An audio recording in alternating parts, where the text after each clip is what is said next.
I love growing indoors. I always have. And there's a lot of different systems on the market that help you grow indoors, just like this one here.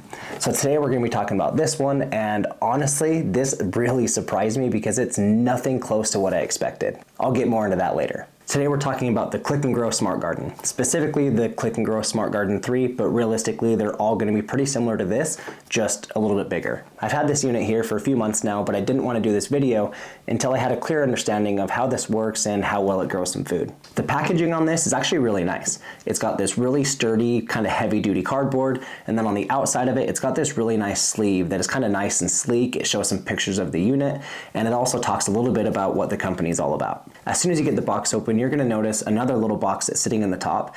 When you pull that box out, you're going to see 3 little pods, and all 3 of those pods are going to be basil pods. The system just kind of comes with those, but there's tons of other pods that you can buy separately. The next thing you're going to see is the unit itself. The units come in 3 different colors, and that's going to be gray, white, or beige. We got the gray one just because it goes with our room just a little bit better. Attached to the unit, you're going to see your light, and then also inside the unit, you're going to have your little pods with the humidity domes and the little white covers. These little white covers, they're just used to kind of stop algae from growing on top of the soil, and then the humidity domes are just for when you very first plant something. You keep the humidity dome on, and then you take it off once it starts growing. If you pull the pod all the way out of the machine, you're going to see a wick right there, down there in the bottom. And what that wick does is it reaches down into the reservoir and it soaks that water up into the pod so that way the roots can get to it. As you pull the system out, you're going to kind of notice that the cord for the light is kind of in a whole separate box. And inside that box, you're going to find the extensions for the light. The extensions are just 2 separate pieces that you attach one at a time as the plants get bigger. And then down at the bottom of the box, you're going to see a little welcome guide that will kind of get you started. Now let's talk first impressions. I'm going to be 100% honest with you. When I first pulled this out of the box, I was underwhelmed. The name Smart Garden 3, I assumed it was going to be some kind of smart grow system. I think I just expected it to be more than what it is. I thought there was going to be a lot more than just a reservoir, a light, and a few pods. So I was definitely a little bit disappointed. The whole system is extremely simple. There's no kind of complex pumps or any kind of moving parts, and really the only thing that even takes power on this entire unit is the light. But I kept moving forward, I planted my pods, I really wanted to give this thing a proper chance at impressing me. And with the first impressions, I'm also going to say that I do enjoy the look of this. This is a nice, sleek little unit. It's nice and compact. I do like the light on it. I like how this looks. I like the different colors that it comes with. It really is a good looking unit that you can put on your countertop in your kitchen, and it's going to be just kind of a good addition with whatever decor you have in there. Now let's talk about the setup of this thing. As you pull it out of the box, it's more or less already set up. If you're starting with your light all the way down at the bottom, like most people will be doing, there's not anything you have to do. You need to plug it in to get the light on. There's no kind of switch or anything that turns the light on or off. If you want the light on, you plug it into a wall, and if you want it off, you unplug it. With that being said, there is a 16-hour on and 8-hour off timer on this. So if you are wanting it to turn on and off at a specific time-ish, you're going to want to plug it in and start it at that time. So for us, we wanted this to be on during the day so it wasn't lighting up the whole kitchen at night. I got up, I got ready for work, and I plugged this in at, it was about 5 o'clock in the morning. So every day it turns on at 5 o'clock in the morning, and then it turns off 16 hours later.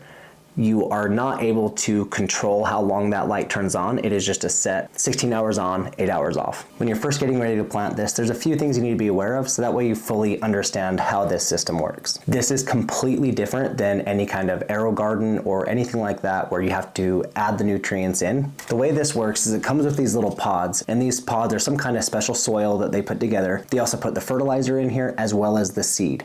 Everything you need to grow this plant is going to be held within this tiny little pod here. If you're not interested in any of the plants that they offer online, they do sell those little pods with no seeds in it. It just comes with the fertilizer. It doesn't come with any seeds. That way you can put your own seed in there and grow anything you want in here. There are no nutrients that go in the bottom of this reservoir.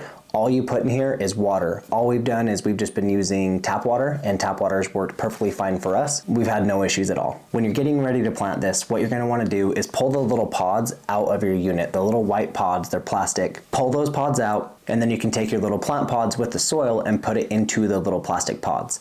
Now there's something really important here that I want to talk about. These little white plastic pods, the roots don't escape those pods. With that being said, you're going to run into some limitations on the size of the plants that you're growing. because the roots just have nowhere to go. With AeroGardens, the roots go down into the system and they can kind of expand a little bit down there. Well, with this, there's no expanding. So all these plants are kind of gonna have a set size that they're gonna hit. It will still produce for you. It's still gonna be a perfectly fine, perfectly healthy plant. It's just gonna be almost a mini version of that plant, if that makes sense. As you're planting these, you're gonna notice that there's these little tags on the pods, and those tags are gonna let you write in whatever plant you're putting on there. It's pretty cool that they gave us something to tag and put something on there.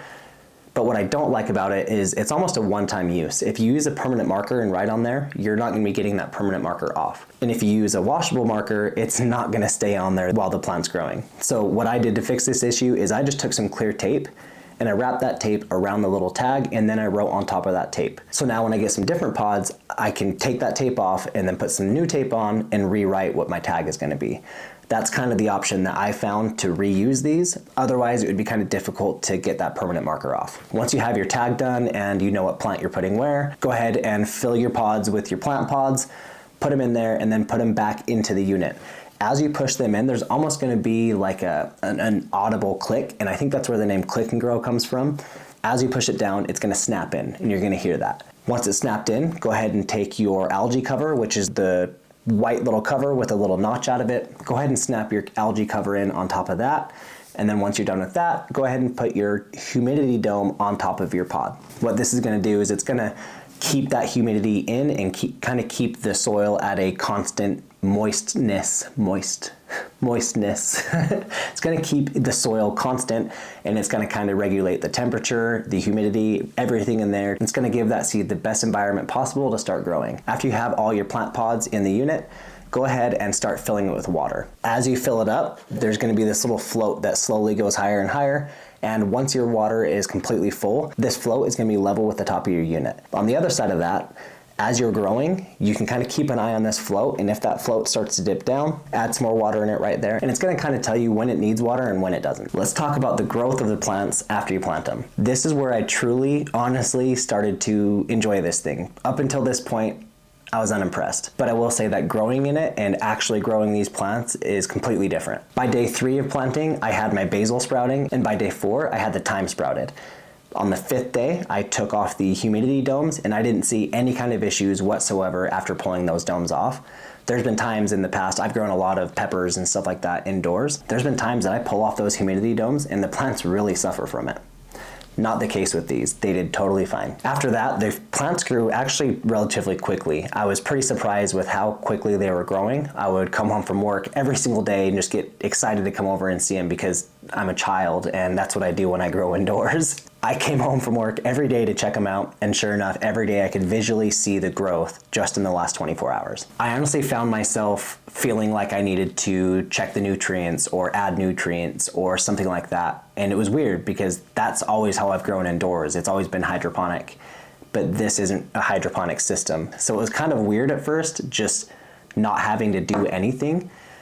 I felt myself wanting to get my hands in there and mess with things and try different things out, but that's not how this works. To get where we are right now, we added water 3 different times and we raised the light up twice. So there's almost nothing that I've done to these since planting them. It's been great. I'm not exaggerating when I say that my 5-year-old could grow plants in this. That's how easy it is. Now, before I get to how I really feel about this and if I would recommend it to you, if you're getting value out of this video, go down and hit the like button, subscribe to our channel. We really appreciate it. It helps us out a lot. All right, now with all of this being said, everything that I've talked about here today, how do I feel about it? What are my final thoughts? First off, the simplicity of it kind of threw me off. I'm used to being really hands-on with my grows and kind of getting in there and experimenting a little bit.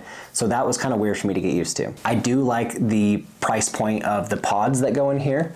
You can go on, and depending on how many you buy, it's anywhere from $2 to $3 for a pod. And this one is just the 3-pod system, but they go all the way up to, I think, 9, 27, and then you can buy like literally an entire wall of this system, and you can grow an entire garden right there in your kitchen, and there's almost no effort. This is going to help a lot of people get into growing indoors, and this is going to kind of allow a lot of people to just keep some nice fresh herbs in their kitchen. They have what feels like hundreds of varieties of plants to plant in here. Anything from herbs like this, they have some just ornamental flowers they have tomatoes, they have peppers. I will say that growing tomatoes and peppers in any kind of fruiting plant like that is going to be a lot different than growing herbs. So yes, this grew herbs just fine. It did great, actually, but we didn't grow anything that's fruiting.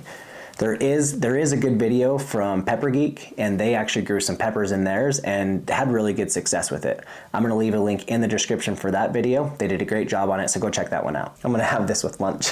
And I can take this whole thing out and I can go plant this outside. Look at that root system. I can go plant this outside and this is gonna grow bigger, better, and really give me a good start on my outdoor grow. That is another thing that I really like about this system, is how easy it would be to do that. Do I recommend that you get this? Yes and no. If you are somebody that has to get in there and really experiment with your plants and do different nutrients and do the AeroGarden thing, this isn't for you.